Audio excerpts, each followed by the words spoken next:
Tell us a little bit about your backstory, because you started at sort of -5 diopter, and it sounds like you got great vision now. And what was the journey like, and how did you discover this ending of myopia?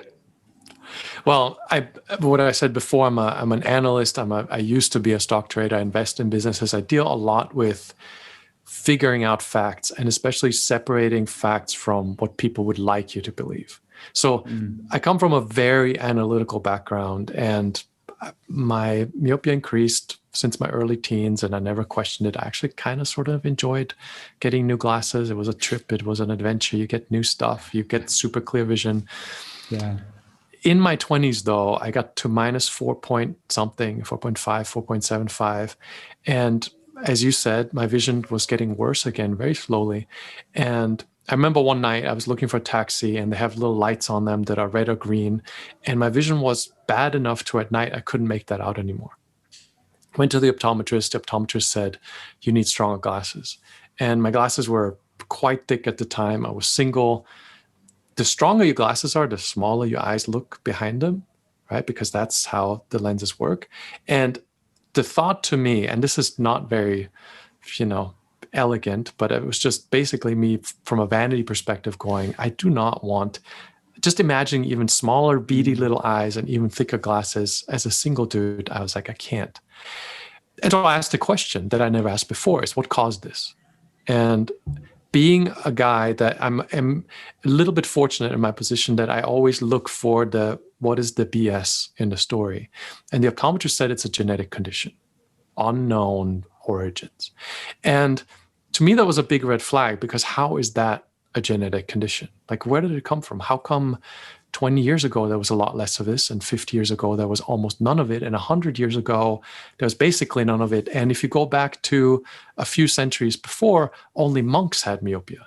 And I'm not a geneticist, but I know enough about genetics and gene defects that this doesn't just happen in a span of a century to such a large portion of the population. So I'm like, it's unlikely to be a genetic condition. And them not being able to tell me anything further was just more red flags. So this was before Google Scholar. So I went to libraries and I started reading biology books, because that's what I do, right? Like, it's from my job, I'm used to having to go look stuff up. So I'm like, how does this thing work? I can spend a day or two, turned into a lot more than that, of what is this thing about? And I found pseudomyopia, also called near-induced transient myopia, which is the original cause of short-sightedness for most people. Clearly discussed. Not a question. And most of the places it's discussed is in, again, ophthalmology and optometry journals. The same people that told me it's a genetic condition, the journals that are published for them say, no, it's not. It starts out as a muscle spasm. So that got me into this rabbit hole that normally I don't take things personally. Normally I'm busy, I let it go. But it was such a strange topic. And I went to another optometrist with printouts of the journals. And I'm like, what's this? And the first guy kicked me out of his office, literally. They were just like, oh, get out. I'm like, that's odd. And that made me just even more, this whole thing started from a not very healthy place. Like, I was angry, right? Because I was excited. I'm like, yay, there's a thing going on here that we can figure out. And when I found out that the people that sold me the glasses are complicit in this to varying degrees, it turned into a little bit of a personal thing. And then from there, I figured out that there's something called lens-induced myopia. Again, Google Scholar, if you type in lens-induced myopia, again, tens of thousands of optometry journal clinical references saying the thing that causes your eyesight to get worse is the glasses. Literally, the treatment causes more of the problem.